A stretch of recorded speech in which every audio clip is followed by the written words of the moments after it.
بسم الله والحمد لله والصلاة والسلام على سيدنا محمد رسول الله وعلى آله وأصحابه وكل الأوفياء المقتدين والمهتدين بهديه وقدوته وسنته إلى يوم الدين.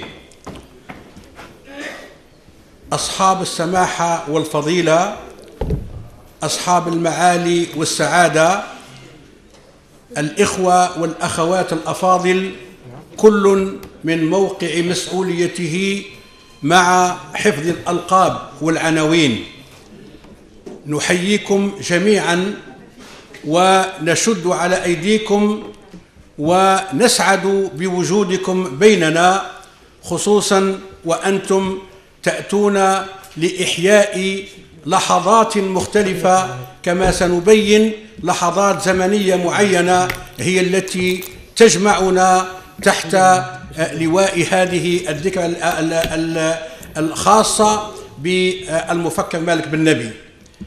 أيها الإخوة، أيتها الأخوات،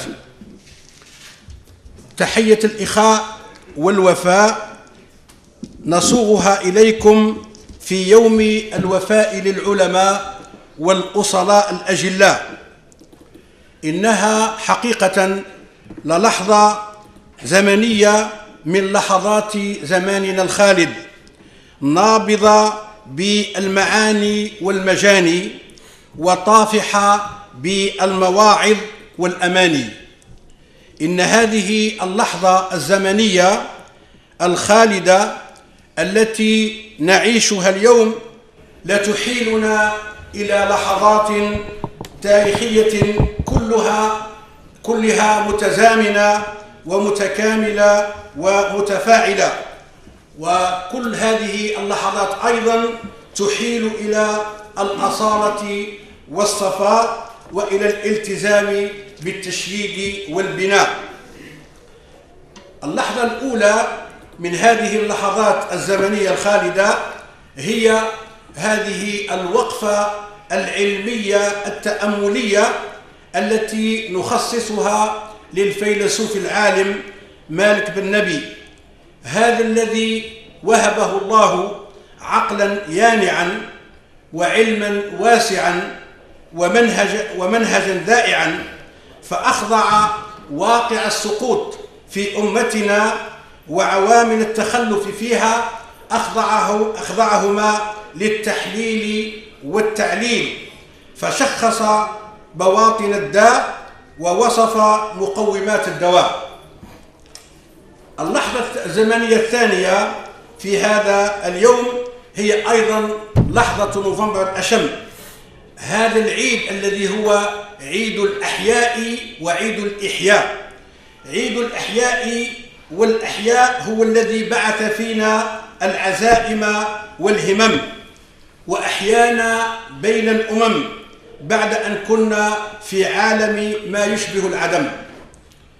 أما اللحظة الزمنية الثالثة التي نعيشها هذه الأيام فهي لحظة العلم والكتاب. في معرض الكتاب هذه القبلة الثقافية التي نتوجه إليها هذه الأيام، والتي أصبحت بالنسبة لمواطنينا ومواطناتنا العكاظية الثقافية السنوية التي تغذي العقول بالإبداع وتبعث في النفوس موهبة البحث والاطلاع. إن هذه اللحظات الزمنية الثلاث هي التي تصنع اليوم مجتمعة هذا الحدث العلمي العظيم الذي نحييه في هذه القلعة الثقافية العظيمة، المكتبة الوطنية، التي نحيي بهذه المناسبة القائمين عليها بما قدموه لنا كعادتهم من تسهيلات لضمان نجاح الملتقى في مستوى مالك بن نبي. وكما قال أحد الإخوة الموريتانيين: إن قيل من فيلسوف الدين عندكم قلنا بدون تردد هو مالك بن نبي. الحقيقة أيها الإخوة والأخوات، لولا العلماء العاملون بعلمهم المتميزون بوعيهم والمؤمنون بربهم ووطنهم، لولا هؤلاء والمخلصون من أمثال هؤلاء العلماء ما كان لنوفمبر الجهاد والاستشهاد أن يتحقق ويتعمق بهذا المستوى. فالشهادة كانت هي مفتاح الاستشهاد، ولولا نوفمبر الجهاد والمقاومة وما أفضى إليه من سيادة وسعادة ما كان لمفكر كمالك بن نبي أن يشع ويبدع، فقد استلهم من معاني الجهاد وعبق الاستقلال معنى الالتزام بقضايا الوطن وقضايا الأمة. وبفضل هذه العوامل كلها أمكن إيجاد القابلية للكتاب، بدءا بكتاب الله وانتهاء بكتب العلماء من أمثال مالك بن نبي وباقي العلماء. ولهذه العوامل كلها نخصص اليوم لحظة الوفاء هذه لمالك بن نبي كعنوان وكرمز للوفاء للعلماء الذين أعدوا واستعدوا وجاهدوا وكابدوا في سبيل إحياء المبادئ والقيم على أساس الكتاب والقلم. وقد دعونا إلى هذا الملتقى نخبة من الباحثين والمفكرين ليكشفوا لنا عن كنوز فكر مالك بن نبي ووضعها في سياق العلماء الذين سبقوه بالإيمان وواكبوه بالدعوة واتبعوه بإحسان. وكلنا أمل في أن ينبثق أو أن تنبثق عن ملتقانا هذا نتائج تعود بالنفع العميم على أمتنا الإسلامية التي ما أحوجها اليوم إلى فكر إصلاح مالك بن نبي وإصلاح جمعية العلماء، وذلك كي تنهض من كبوتها وتشفى من محنتها وتستعيد لحمتها ووحدتها. إننا أيها الإخوة نعلق آمال على أمثالكم بما ستقدمون وبما ستضيفون من ملاحظات وتعقيبات وإضافات. نعلق آمال في أن يتوج هذا الملتقى السنوي الذي يأتي ليقصي الإقصاء ويهمش التهميش الذي طال مالك بن نبي، ويصبح مالك بن نبي كباقي العلماء وكباقي المبدعين هو الشعلة أو المصباح الذي نستضيء به. سدد الله خطاكم جميعا وحقق مبتغاكم بكل النجاح، وأقول لكم إلى اللقاء في ميدان العمل الإسلامي وفي ميدان العمل الوطني، والسلام عليكم ورحمة الله تعالى وبركاته.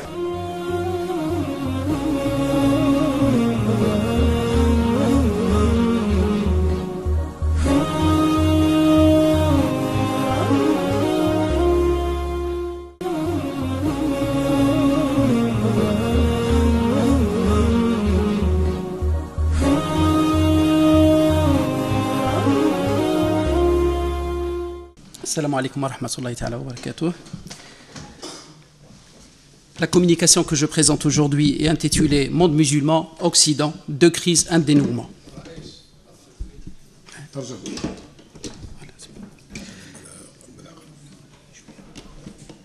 Je ne suis pas un bon traducteur. Donc ma communication est intitulée Monde musulman, Occident, deux crises, un dénouement. Dès les années 40, le penseur algérien Malik Ben Nabi était conscient de la crise qui menace toute l'humanité. Cette prise de conscience a été inspirée à Malik Ben Nabi par deux crises. La crise du monde musulman, qui est d'ordre social, et la crise du monde occidental, qui est d'ordre moral. À cet effet, Malik Ben Nabi s'est retrouvé acculé par ses réflexions sur ces deux crises, la crise de l'Occident et celle de l'Orient musulman, a exposé son point de vue sur le devenir de l'humanité. Et cette communication a pour objectif d'exposer la vision de Malik Ben Nabi sur la philosophie de l'histoire. Je vais commencer par justement traiter la crise du monde musulman moderne, la crise sociale, puis je vais analyser aussi la crise de l'Occident, et en fin de compte, je vais justement aborder la mission et le rôle que Malik Ben Nabi charge le monde musulman d'une mission. je vais aborder ce point. Donc, dans le cadre de ces travaux sur le monde musulman, Melk Ben Nabi, ou bien sur les causes du retard et la décadence du monde musulman, Melk Ben Nabi a forgé le concept de la colonisabilité pour admettre que les raisons du retard et du sous-développement des musulmans revêtent un aspect psychosociologique. Ce concept donc a servi pour Melk Ben Nabi pour récapituler tout cet art, l'état de l'homme post-Almohad, qui Melk Ben Nabi cite parmi ses paralysies sociales l'incapacité de penser et d'agir, l'absence de tension intellectuelle, la satisfaction de soi et le manque d'initiative et d'autocritique. Il parle aussi de le manque d'efficacité plutôt sociale, la pensée atomistique. Donc la colonisabilité chez Melk Ben Nabi découle de la dislocation interne, de la dislocation du réseau des liaisons sociales et la désagrégation de la société qui coïncide avec l'achèvement de son évolution. C'est pourquoi je juge que la compréhension et l'interprétation de ce concept sont inhérentes à la chronologie du processus de la désagrégation de l'empire almohade en particulier et celui du monde musulman en général. Donc le cycle de la civilisation musulmane a commencé avec la fondation de l'État, entre guillemets, de l'État de Médine par le prophète de l'islam, alayhi salatu wa salam, et s'est achevé avec la chute de l'État almohade, Dawlat al-Muwahhidin. Ben Nabi donc situait la crise du monde musulman à l'aube de son épopée, en 657 à Séphine, 37 de l'Hégire. Car cette première rupture était à l'origine, premièrement, rupture au sein de la communauté musulmane naissante, dont les conséquences furent donc l'émergence des identités sunnites, chiites et kharijites. Deuxième élément, c'est la rupture avec la véritable tradition de l'islam, ou bien la véritable tradition islamique, car, comme disait Melk Ben Nabi, la civilisation musulmane n'est pas issue de la doctrine de l'islam, mais au contraire, ce sont les doctrines de l'islam qui se sont accommodées à un ordre temporel imposé depuis que les Omeyyades ont fait intrusion dans l'histoire de l'islam. Troisième point, c'est la régression de l'esprit démocratique en islam suite à l'intrusion des Omeyyades, puis celle des Abbassides dans l'histoire musulmane. Ce fut donc la substitution du pouvoir dynastique au pouvoir démocratique. Suite à cette première rupture, la civilisation musulmane a emprunté la voie de la raison. Et elle va justement réaliser l'âge d'or de l'islam. Puis elle a viré progressivement vers le déclin qui coïncide avec la chute de la dynastie almohade en 1269 et la prise de sa capitale Marrakech qui a été prise par les Marinides. Cette date est contemporaine de la destruction de Bagdad par les Mongols en 1258. Donc la nuit de la décadence chez Melk Ben Nabi du monde musulman couvre toute cette période-là qui s'étale de l'ère post-almohade jusqu'à ce que le colonialisme du XIXe siècle vienne secouer la conscience musulmane qui dormait profondément depuis des siècles et abolir l'ordre social, comme disait Melk Ben Nabi, dans lequel végétait l'homme post-almohade qui est l'incarnation de la colonisabilité. Cet homme-là a subsisté à l'homme de la civilisation. Donc la colonisabilité, dans la perspective Ben Nabienne, a deux sens. Elle est tout d'abord l'ensemble des conditions psychosociologiques négatives découlant de la perte de la cohésion sociale interne des sociétés historiques seulement. Melk Ben Nabi il emprunte des concepts à l'anthropologie, société primitive et société historique. Donc le concept de la colonisabilité concerne uniquement les sociétés historiques, qui facilitent donc leur invasion et la colonisation de leur territoire. La colonisabilité est donc un processus de désagrégation, de décomposition et de dislocation interne de la civilisation. Elle est applicable même pour les pays qui n'ont jamais connu la colonisation plutôt classique, comme Melk Ben Nabi il cite al-Yaman. Donc, la colonisabilité est une explication historique de l'état d'immobilisme dans lequel des peuples ont survécu durant des siècles avant l'avènement de la colonisation. Ceci dit que la colonisation n'est pas la seule cause du sous-développement, puisque certains pays, comme le Yémen, qui n'ont jamais connu la colonisation, n'ont pas pour autant échappé au sous-développement. Donc, Melk Ben Nabi signifie que, justement, une société, pour Melk Ben Nabi, affectée par la colonisabilité, est une société qui est parvenue à la stagnation par une régression sociale. Il dit, c'est une société atomisée, divisée, où les liaisons horizontales qui forment un tout, peuple ou nation, sont dissoutes. Elle a une relation psychosociologique avec la colonisation en donnant la prééminence aux facteurs psychiques d'un côté et aux facteurs sociaux de l'autre. Donc, toutefois, la colonisabilité, elle est aussi la conséquence de la colonisation. La colonisabilité donc, est utilisée par Melk Ben Nabi pour qualifier, décrire la situation de décadence et de léthargie avant l'avènement de la colonisation. Mais ce concept acquiert un deuxième sens avec l'entreprise coloniale. Elle est donc le résultat, la colonisabilité est le résultat justement de l'établissement des rapports colonisé-colonisateur et l'adhésion du colonisé à la réalité coloniale. À cet égard, Melk Ben Nabi écrit dans Vocation de l'Islam, Rome n'avait pas colonisé, mais conquis la Grèce. L'Angleterre, qui a colonisé 400 millions d'hindous parce qu'ils étaient colonisables, n'a pas colonisé l'Irlande, soumise mais irrédentiste. Par contre, le Yémen, qui n'a jamais cessé d'être indépendant, n'en a tiré aucun profit parce qu'il était colonisable. Je termine la citation, qu'est-ce qu'il dit Melk Ben Nabi? C'est-à-dire du Yémen, c'est-à-dire inapte à tout effort social. Donc la colonisabilité a un lien avec, justement, c'est un problème social. Donc, parce que pour Melk Ben Nabi, une occupation ne devient jamais une colonisation quand subsiste entre les hommes un sentiment d'unité et des projets en commun.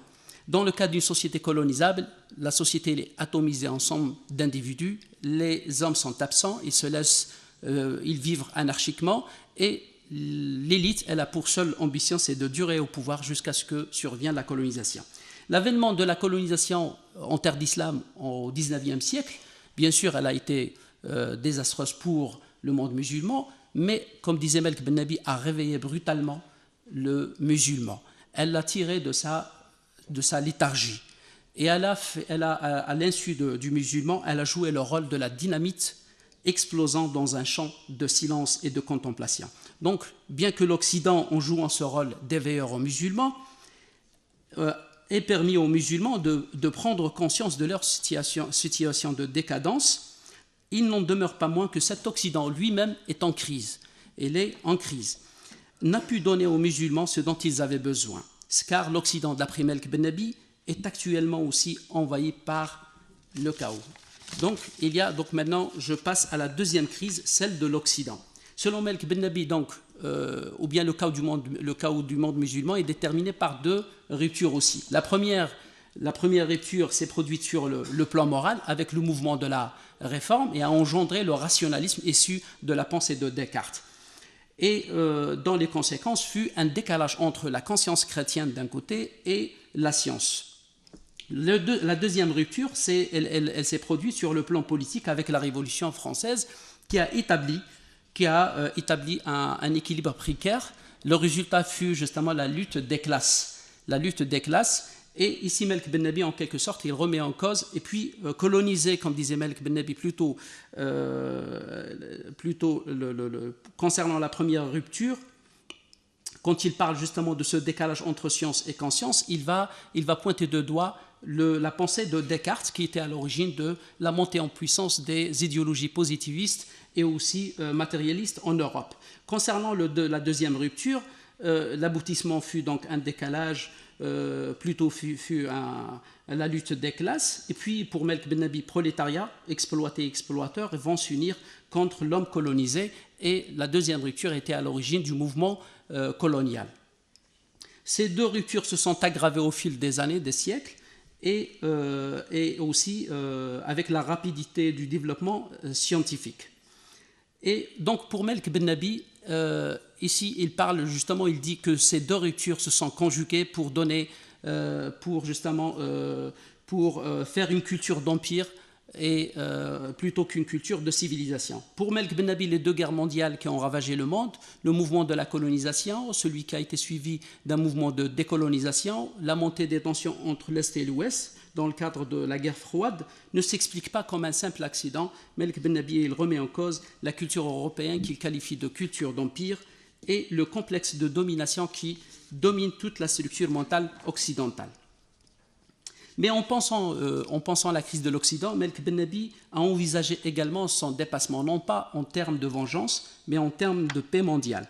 Pour lui, l'Occident, en dépit du virage qu'il a pris depuis le XVIe siècle, le mettant sur les rails du rationalisme, le machiavélisme, le matérialisme, le colonialisme, reste et demeure un pôle de l'humanité que Melk Ben Nabi appelle l'axe Washington-Moscou, dont l'autre est représenté par l'axe Tanger-Jakarta. Pour lui, toute crise se perpétue d'un pôle à l'autre du globe et interfère avec celle de l'autre.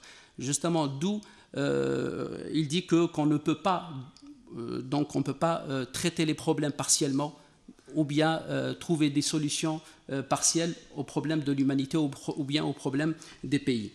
C'est en ce sens-là qu'on peut considérer l'application de Malik Ben Nabi sur le thème de l'Occident et celui du monde musulman, sur les deux crises, comme une réflexion précoce sur la globalisation du destin de l'humanité et la totalité de l'histoire et son unité. Mais Malik Ben Nabi, qui disait que pour Malik Ben Nabi, l'Occident n'est pas en mesure de découvrir des perspectives humaines, car il est réduit à une culture d'empire qui ne peut qu'encourager la fondation d'un empire et non pas une civilisation humaine. C'est pourquoi Malik Ben Nabi invite les musulmans à jouer un rôle digne dans leur histoire en se débarrassant de la colonisabilité et puis réaliser leur révolution culturelle. Leur objectif, c'est d'aider l'Occident à dépasser sa crise morale et rétablir l'équilibre de la civilisation humaine, synthèse entre science et conscience. La mission des musulmans, selon Malik Ben Nabi, elle est purement spirituelle, elle est spirituelle avant tout. À cet égard, Malik Ben Nabi s'est distingué d'une manière remarquable des réformateurs de l'islam du 19e siècle, comme Jamal Din al-Afghani, Mohamed Abdou et autres, par sa vision mondialiste. Il voulait, dès les années 40, bien dès les années 50, il voulait intégrer le monde musulman dans le village planétaire comme acteur et comme témoin. À cet égard, il écrit Malik Ben Nabi dans Vocation de l'islam: le monde musulman n'est pas un groupe social isolé, susceptible d'évoluer en vase clos. Il figure dans le drame humain à la fois comme auteur et comme témoin. Malik Ben Nabi écrit ça en 1954 dans son livre Vocation de l'islam. À l'occasion donc de la conférence de Bandung, il va élargir son champ intelligible d'études pour justement intégrer tous les pays qui appartiennent, tous les pays de l'hémisphère sud, à l'occasion de la conférence de Bandung. Puis il va justement abandonner son entreprise au profit d'une idée d'un Commonwealth islamique qu'il publie en 1958. Puis il va revenir à la fin de sa vie, en 1972, sur justement les concepts acteurs et témoins. Je reviens là-dessus. Donc au cours de l'année 1972, Ben Nabi va donner 2 conférences à Damas sur le rôle du musulman dans le dernier tiers du XXe siècle et aussi la mission du musulman dans le dernier tiers du XXe siècle. Dans ces 2 conférences, Ben Nabi sort de la dimension éducative, al-bu'd al-tathqifi du Coran, pour donner à ces versets une dimension sociale et fonctionnelle. On sait comment Malik Ben Nabi il a critiqué l'école classique de l'utilisation du verset coranique par l'école classique. Donc, ainsi donc, Malik Ben Nabi il va justifier à l'aide d'un verset coranique la présente crise de l'humanité et responsabilise de fait les acteurs contemporains en faisant allusion à un autre verset. Dans ces 2 conférences, Malik Ben Nabi cite ces 2 versets coraniques, plusieurs versets coraniques, pour inciter les musulmans à participer aux côtés des autres peuples de la planète à la gestion de la cité humaine en tant qu'acteurs et témoins, au lieu de croupir dans la condition de sujet et de victime. Il s'inspire donc du concept coranique al-shahada, le témoignage, pour convaincre les musulmans de la nécessité de leur intégration dans l'ensemble humain comme acteurs et témoins, afin de dénouer la crise mondiale. Il fait allusion à la sourate 2 du verset 143, يقول الله عز وجل بعد بسم الله الرحمن الرحيم وكذلك جعلناكم أمة وسطا لتكونوا شهداء على الناس ويكون الرسول عليكم شهيدا. Dans ce cheminement, donc Ben Nabi, il va admettre la faillite historique plutôt de toutes les religions monothéistes et aussi les idéologies dans le monde. Pour lui, seul l'islam a fait l'exception dans la mesure où il continue à satisfaire les besoins spirituels des hommes. Il fait allusion à un 2e verset coranique, الذي يقول فيه الله عز وجل هو الذي أرسل رسوله بالهدى ودين الحق ليظهره على الدين كله. Donc l'islam, selon Malik Ben Nabi, est aujourd'hui en train de réaliser sa promesse et l'histoire semble se diriger vers le sens indiqué par ce verset coranique. Et il dit Malik Ben Nabi, لربما هذا هو القطب الذي يتجه إليه التاريخ. Il fait allusion au rôle de l'islam dans le monde en le considérant comme l'unique candidat susceptible de dénouer la crise mondiale. En effet, parmi les autres religions et idéologies, il fut le seul qui a lancé et continue à lancer un sévère défi à toute entreprise d'anéantissement et de réductionnisme. De ce fait, il demeure un facteur de libération majeur. et peut jouer un rôle moteur dans le monde dans la mesure où il peut satisfaire les besoins spirituels des hommes et combler leur vide moral. En guise de conclusion, le mondialisme dans la perspective de Malik Ben Nabi demeure la signification finale de l'histoire, qui doit aboutir, il dit Malik Ben Nabi, à une civilisation qui se réalise comme un destin, en dépit de la volonté des hommes. Car l'histoire, pour Malik Ben Nabi, l'histoire elle est orientée vers le salut collectif à l'échelle humaine. Enfin, l'histoire a deux facettes selon Malik Ben Nabi. Il est de nature cosmique, métaphysique, qui concerne la finalité de l'homme, et celle d'ordre psychosociologique, celui de la succession de causes indépendantes, d'autre part, liées à un enchaînement de causes. À cet égard, le phénomène du mondialisme, dans la perspective bennabienne, est de nature cosmique et s'inscrit dans la finalité de l'histoire, celle du salut collectif de toute l'humanité. Shukran ala l'istima'.